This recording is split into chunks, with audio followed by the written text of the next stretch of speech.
Oh guys, kilala niyo ba itong prutas na to? Eh, hindi ko kilala to eh. Pinakainan ako ng asawa ko nito ah. Yung limuel.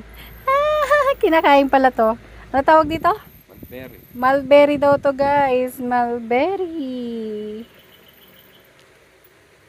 Eh guys, kakainin ko ha. Kainin ko to. Ang sarap.